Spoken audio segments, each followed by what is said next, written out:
When I opened up the mailbag on Monday, I got so many good Orioles questions that I couldn't fit them all into one episode. So we're back here on a Thursday, opening up the mailbag once again, coming up on this episode of the Locked On Orioles podcast. You are Locked On Orioles, your daily Baltimore Orioles podcast, part of the Locked On Podcast Network, your team every day. Hey there, Orioles fans. Today is Thursday, March 2nd, 2023, and welcome back into the Locked On Orioles podcast, part of the Locked On Podcast Network, your team every day. As always, I'm your host, Connor Newcomb. And coming up on today's episode, we are opening up the Locked On Orioles mailbag once again, getting to 9 Orioles questions, all from you, the listeners, here on the pod. We're going to talk about potential trades that the Orioles still could make before opening day, when the O's could maybe get to a World Series, who could be the closer if Félix Bautista misses any time. We'll talk about the prospects that'll be in Double and Triple A this year, and much, much more coming up here on a mailbag episode of the podcast. But first, just did want to thank you for making Locked On Orioles your first podcast listen of the day. We're free and available on all podcast listening platforms. Thank you again if you've subscribed on YouTube. If you haven't, make sure to like, comment, and subscribe to the Locked On Orioles YouTube page. And remember, if you are subscribed to Locked On Orioles on YouTube and you leave a comment on any video this week on YouTube telling me what your favorite thing about spring training is or what your favorite Orioles spring training memory is, you will be entered to win the Orioles Hawaiian shirt from 2021. Again, you have to enter by midnight on Friday. Just 2 things to do. Subscribe to the pod on YouTube and leave a comment on any video this week about your favorite thing about spring training. I'll do the drawing this weekend, and on Monday's episode, we'll announce the winner of the Birdland Hawaiian shirt. But thank you all who have tuned in, who have watched, gotten the pod over 2,000 subscribers on YouTube. Hoping to continue to grow it here, what could be an exciting 2023 Orioles season. And we thank you for making Locked On Orioles your first listen and your first view of the day. But let's jump right into your first listen today. It's the Locked On Orioles mailbag. We're opening it up once again this week because I got a lot of good questions over the weekend when we asked for mailbag questions. And let's just jump right in. Now, this is a question that I got in multiple different forms from actually 3 different people. First asked by Tom on YouTube, and then I got a couple different ways as well. So I'm just going to bottle all the questions I got into one here and put it like this. With Gavin Lux out, could the Dodgers target Jorge Mateo or Ramón Urías in a trade with the Orioles before opening day? And this is a pretty good question because if you hadn't seen the news, Dodgers infielder Gavin Lux, who at one point was the top prospect in baseball and can play around the diamond, can play a little outfield. Generally, everybody thought he was going to be almost an everyday member of the Dodgers lineup this year. Tears his ACL, sliding into third base in a spring training game last week, and he is officially out for the season. And this is a Dodgers team that surprisingly didn't do a whole lot to add to the team this offseason. They actually lost a few players as well and didn't do a whole lot of additions. Now, luckily for the Dodgers, even before this injury, they did trade for Miguel Rojas earlier this offseason, the shortstop from the Marlins. Great defender, not a great bat. Rojas is just kind of an older version of Jorge Mateo. So Rojas will get more at-bats now with Lux out. Miguel Rojas most likely is the everyday shortstop now for the Dodgers.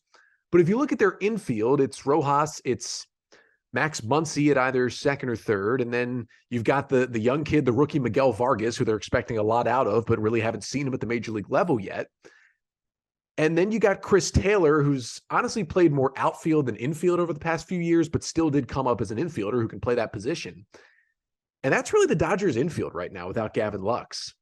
It's not super pretty. I mean, they do have Freddie Freeman at first base, and they do have JD Martinez, who will be their DH, who they signed this offseason. But at second, short, and third without Gavin Lux, especially if Max Muncy struggles like he did for most of last year, as did Chris Taylor, there's some questions there.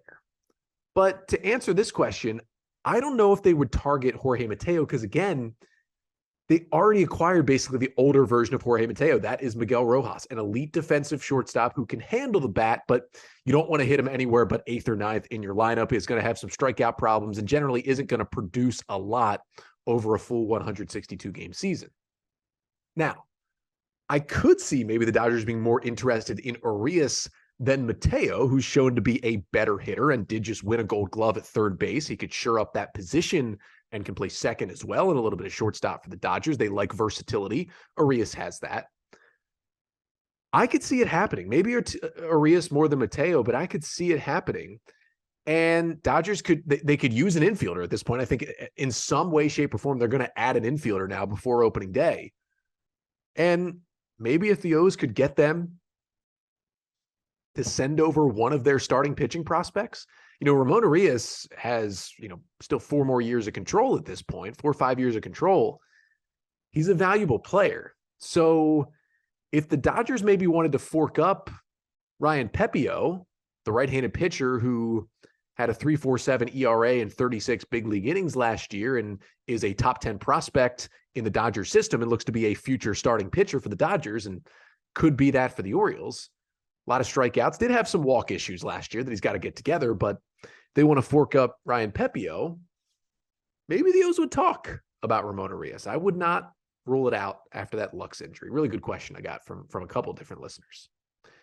Second question comes from Jack on YouTube, who asks, when do you realistically see the Orioles making it to a World Series? Throw out 2026. I mean, they're not going to make it this year. 2026. And, I don't know exactly how to fit that in with prospect timelines, different guys coming up and, the peak of Henderson and Rutschman and Jackson Holiday being in the big leagues and all those things. And it could work out there. But also 2026 gives you enough time for the Angeloses to sell the team and someone to come in to at least spend a little more money to extend your good players, bring in some free agents, and have a legitimate World Series contending team when all these prospects get here. And that kind of takes me to the next question, which comes from Hunter over email, who asks, will the Orioles sign their top players, their top prospects, and their in-house guys if John Angelos and that family is still the main ownership group? And, I really do think, despite the fact that I've talked badly about John Angelos a lot on this podcast, and I've made it clear I do not like him. I don't think he's good for the Orioles. He's not a good owner. I do think he and Mike Elias and whomever else is involved, I do think they're going to get a deal done with Adley Rutschman at some point. Now, it may not be this season. It may not be next offseason. It may be a little bit closer to his free agency. But I do think they just can't fail to extend Adley Rutschman. I honestly think pretty positively. I think it's going to happen. The issue is, I don't feel that way about any of the other top players. Like, I don't feel good about Gunnar Henderson being extended. Some of that is that Scott Boras is his agent, but other is that it's the Orioles. I don't feel good about, Grayson Rodriguez being locked up long-term, or DL Hall, or even, a guy like Jackson Holiday when we get to that point, or, whichever of the guys of Jordan Westburg, Joey Ortiz, Colton Cowser, Connor Norby potentially become a star. Like, I just don't know. At this point, I feel like the Orioles should have extended Cedric Mullins by now, and they haven't done it. Or, given, maybe a little wrench in the play in the Tommy John surgery, but given John Means some sort of extension that they haven't done. Given Ryan Mountcastle a little bit of money. I don't know. If you're not going to pay the outside guys, at least pay the inside guys. And they haven't done that either. So I really do think they're going to extend Adley Rutschman. But beyond that, I'm worried about those extensions getting done with Angelos' owner, because I've said this before. If Angelos isn't going to spend the free agent money and Elias isn't going to, push him to do so, whatever, it stinks. But at the very least, you have to then spend on your in-house players and retain your stars and extend them. They haven't done either so far, so we don't really know if they're going to. And again, I'm confident in the Rutschman one. Maybe that's just blind confidence by me because of how big a part he's going to be of this franchise, not just now, but moving forward. But I'm worried about all the other guys, and the O's have a lot of talent and hopefully a lot of stars coming up from their farm system, both this year, next year, the next couple of years. They can't keep them all, but good teams are able to keep the majority of them. Just look at the Atlanta Braves. I don't think the O's are going to be able to do that under John Angelos. We've got 6 more questions to get to here on a mailbag episode, talking about which minor league level of the Orioles I'm most excited to watch this year. Talk a little bit about the closer role for the O's, and specifically a question about minor league rotations. That's coming up right after this. But first, this episode of the Locked On Orioles podcast is brought to you by FanDuel Sportsbook. The midway point of the NBA season is here, and now is the perfect time to download FanDuel, America's #1 sportsbook, because new customers get a no-sweat first bet up to $1,000. That's bonus bets back if your first bet doesn't win. Just download the FanDuel Sportsbook app. It's safe, it's secure, and it's super easy to use. Then you can bet on everything from the money line to point scores and threes drained. Now, for me, I'm pretty much looking at the over on Joel Embiid shot attempts and Joel Embiid points every single night, because it seems like there's a pretty good 1-2 battle between Embiid and Nikola Jokic for NBA MVP this year. And the Sixers are just going to keep feeding Embiid the ball, and he's going to keep trying to score so he can win that award. So just take the over on the prop for Embiid every night. And plus, FanDuel even lets you combine your bets for a chance at a bigger payout with a same game parlay. So don't miss the chance to get your no sweat first bet up to $1,000 in bonus bets when you go to FanDuel.com/lockedon. That's FanDuel.com/lockedon to learn more. Make every moment more with FanDuel, an official sports betting partner of the NBA. So we're back here on a mailbag episode of the podcast answering your Orioles questions. If you would like to submit a mailbag question and have it answered on a future episode of the Locked On Orioles podcast, you can email us at lockedonorioles@gmail.com. You can tweet the pod at Locked On Orioles on Twitter. The DMs are open as well. You can also put your mailbag question in the YouTube comments right here on the Locked On Orioles YouTube page. Make sure to like, comment, and subscribe as well. And then you can also leave a mailbag question in the review section on Apple Podcasts and iTunes. Leave a 5-star rating and leave a review. And if it is a mailbag question, we'll answer it on a future mailbag episode. But let's get to our next mailbag question of the day. It comes from Daniel on Twitter. This one does, who says, if Félix Bautista is not opening day ready because of, the work he got done this offseason, who would be the closer for the Orioles? Now, this is obviously a bigger question because we know Dylan Tate is not going to be ready for opening day. Tate has a forearm strain. He's going to be out for at least all of April. And, we haven't heard anything further about this, but generally when a guy has Tommy John surgery, the first thing you hear about the injury, unless, it's a freak like the elbow pops, you see it on the field and immediately it's Tommy John. When it's a slow burn to Tommy John, the forearm injury is usually the first thing that comes up. If you remember early last year, when John Means left his second start of the season, the first diagnosis was a forearm injury. And we didn't really know for a few days there, a week or so, that it was actually going to be an elbow issue. And then it became John Means needs Tommy John. Now it's good that Dylan Tate suffered this forearm issue back in November, and we're in, early March now, and this hasn't matriculated up to Tommy John yet. That's a good sign, but it still does worry me, the forearm Tommy John connection. However, we know Tate's going to be done for at least the first month this year.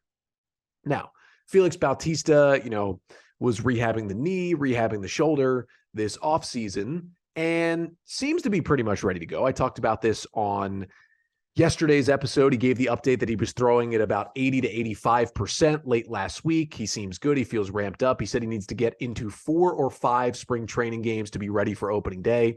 And it's not a definite, but it seems more than likely that Bautista is going to be ready for opening day and be on that opening day roster. But there's still a good chance he's not. So if he's not, the obvious replacement would have been Dylan Tate. He filled in for Bautista multiple times over the last few years, had the closer role himself for a bit. But if he's not ready, you go to the next guys. And Brandon Hyde did say earlier in spring training, if Bautista is not ready, it would be either Brian Baker or Cionel Perez. And that does make sense when you base it off of, those guys having high leverage roles for the Orioles at the end of last season. You would think Michael Givens would probably be in that mix as well, although he's always struggled in the closer role, especially when he had it, late in his last tenure with the Orioles in 2019 and 2020 when he worked as the closer at times. It didn't go super well. But what I will say is, even if Bautista is not ready for opening day, it's going to be like at most a 10-day stint on the IL he misses before he comes back. And you don't need a closer for all 10 of those games. So I do think the Orioles are just going to go closer by committee without Bautista, unless it becomes something long-term. As long as it's short-term, which it would be if he even does miss opening day, it'll be Perez if there's more lefties, maybe, Baker if Perez got lefties earlier in the game, and maybe if it's a lot of righties, they'll go Michael Givens. They'll mix and match, but when Felix comes back, it's going to be his job. Next question comes from Cam on Twitter as we switch to a little bit of minor league talk. What minor league level for the Orioles are you most excited to watch in 2023? Thank you to Cam, who does submit a lot of good questions to the mailbag. This one is another one. I think a lot of people would give different answers, but for me, it's AAA Norfolk. And it feels like the first time in Orioles history that you would say AAA Norfolk is going to be their most exciting minor league affiliate. But unless there's multiple key injuries in spring training that send some of these top prospects onto the opening day big league roster, the Tides are going to have Jordan Westburg, Connor Norby, Joey Ortiz, Colton Cowser in their lineup pretty much every day from minor league opening day on. And there's a chance that all four of those guys could get to the big leagues at some point this year. You'd think at least two or three of them would, but it won't be in the first month or two of the season. So you're going to get at least 2 months of all four of those guys in the lineup. That is a dominant AAA lineup.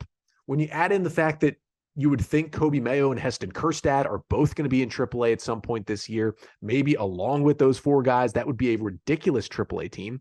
And then, while the rotation isn't stacked with top prospects, it's a lot better depth that the rotation will have as well. And the bullpen will have a lot of good major league depth. They're just going to be a lot more watchable.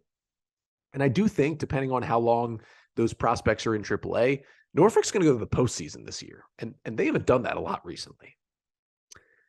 Next question, it comes from Alf on Twitter, who asks, it's kind of a similar question, but a little bit different.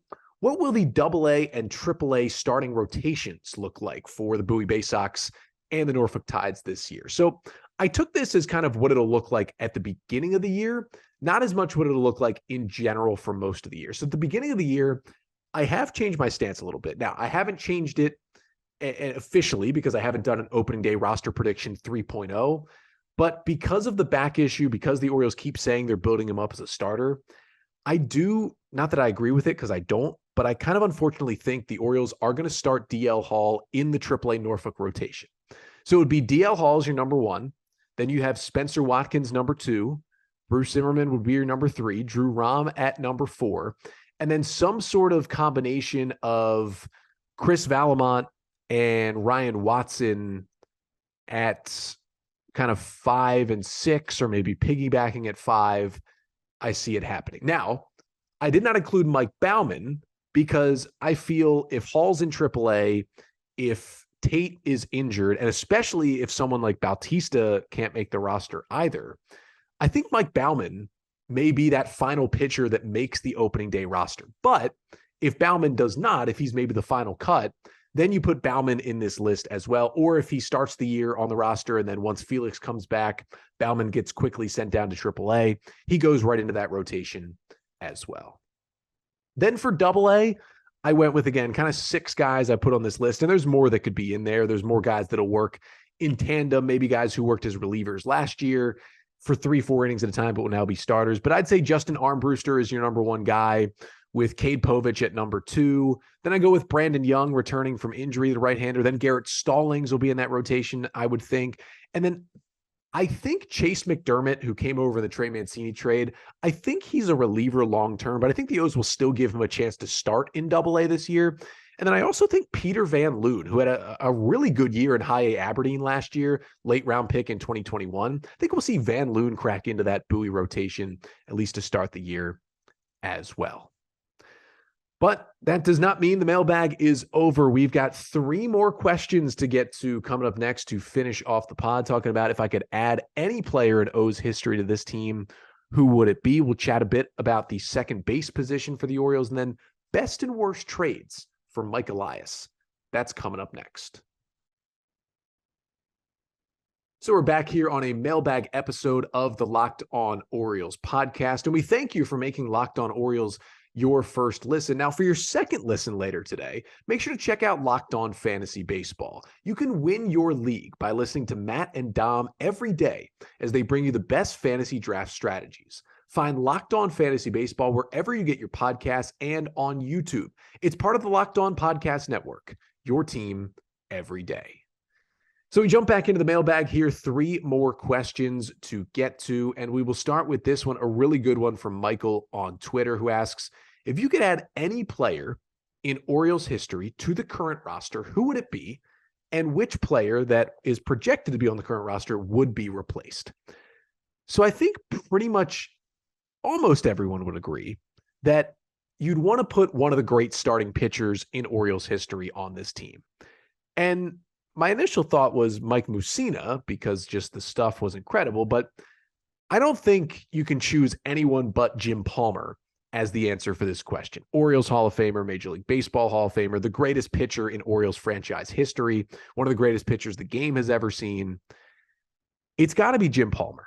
And who does he replace? Well, he replaces basically whoever is the last pitcher to make this roster. You know, whether it's Mike Baumann, Keegan Aiken, Nick Vespi, Andrew Paletti, whoever is like the final pitcher to get on the opening day roster, that's who he replaces.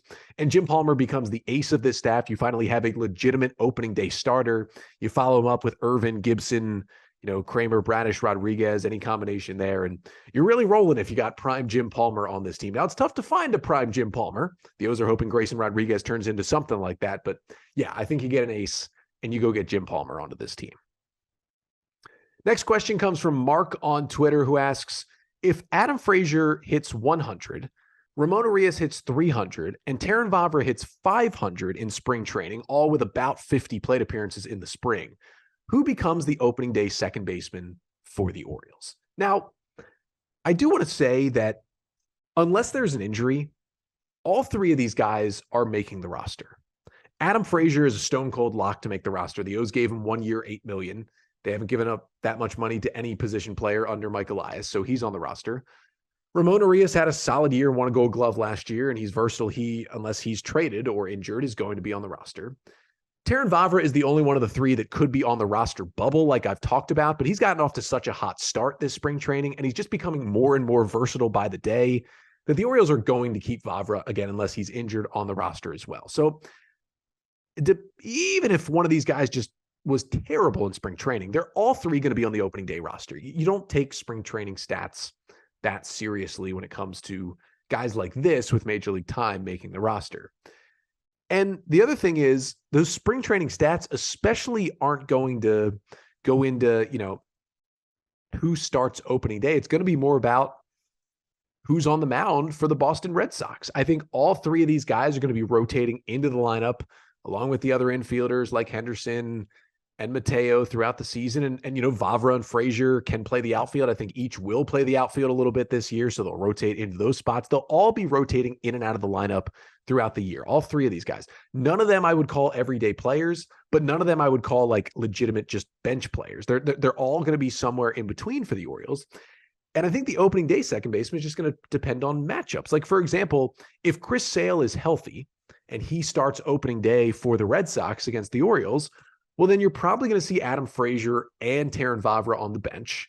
And you're most likely going to see Ramón Urías playing second as the right-handed bat, with Gunnar Henderson playing third base, Jorge Mateo at shortstop, and then Ryan Mountcastle at first base. You might even see Ryan McKenna in the outfield, in that outfield alignment, to get a right-hander in against the lefty. But if it's a Red Sox right-hander, like,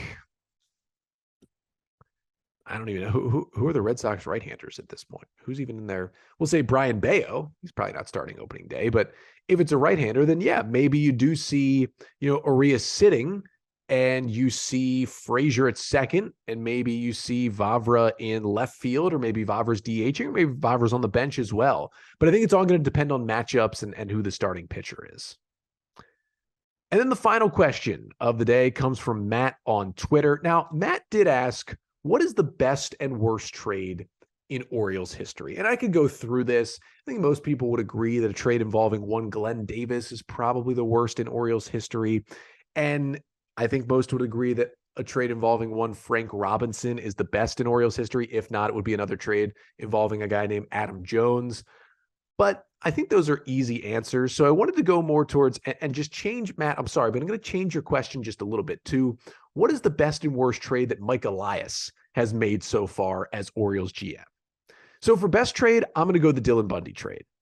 This trade happened after the 2019 season. The Orioles sent Dylan Bundy to the Angels for 4 pitchers: Kyle Bradish, Zach Peak, Kyle Brenovich, and Isaac Mattson. Now, Bundy did have a really, really good 2020 shortened season with the Angels, but he was a disaster after that. He was horrible pitching for the Twins last year, and he is still a free agent at this point.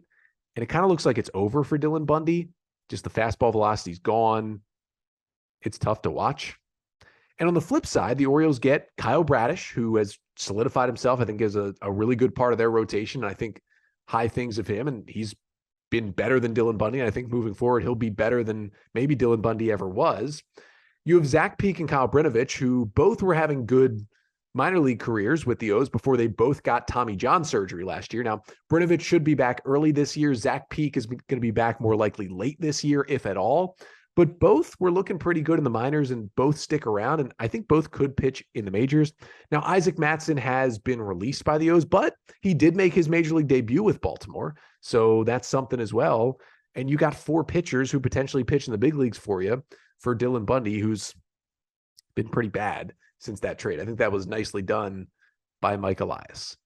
Then I would say the worst trade, I think a lot of people would say Mike Yastrzemski in this one, just to say that the Orioles gave him up for nothing out of AAA, and then all of a sudden he lit the world on fire for a couple years with the Giants, and he's still a starting player for San Francisco, a good team. And I get that one, but Mike Yastrzemski was Rule 5 eligible 3 years in a row before the Orioles traded him, and no one picked him up. The O's weren't going to call him up. They just wanted to get something for him. Unfortunately, the pitcher they got back, Tyler Herb, wasn't anything, but I don't really blame the O's for making that trade. The worst one is the Miguel Castro trade, I think, so far.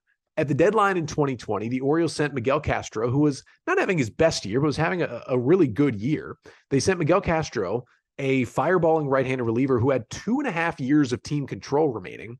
They sent him to the New York Mets for left-handed pitching prospect Kevin Smith. Now, Smith at the time was the reigning 2019 Mets minor league pitcher of the year. He had put up really good stats in high A and double A, and the Orioles were expecting big things out of him. So at the time, it looked like, hey, this is a solid trade. Kevin Smith, this guy could be a future rotation piece for the O's. But Kevin Smith has been abysmal, and you should be getting a good amount for a good reliever with 2.5 years of control. And Smith, he is still in the organization. He's not on the 40-man, but, he's been called up a few times from minor league camp to travel with the Orioles for a couple of their first spring training games. But he almost got the yips, it seemed, lost the strike zone, was just bad when he got to AAA Norfolk, and that trade, not looking good at this point. But that'll do it for today's mailbag episode. Thank you so much for sending in your questions. Again, we'll do many more mailbags throughout the offseason here, spring training, and the regular season as well. So make sure to get in those questions whenever you can for a future mailbag episode. And again, remember to subscribe to the Locked On Orioles podcast on YouTube. Comment on any video this week about what your favorite thing is about Orioles spring training, and you could be entered to win the Orioles Hawaiian shirt. I'll be back for one more episode this week. That's coming up tomorrow. We're going to talk about Grayson Rodriguez because he's making his spring training debut here today, starting the Orioles spring training game on Thursday. We'll talk about how he looked and what his chances are of getting into the opening day rotation. That's coming up on tomorrow's episode. But until then, I'm Connor Newcomb, and this has been the Locked On Orioles podcast, part of the Locked On Podcast Network. Your team every day.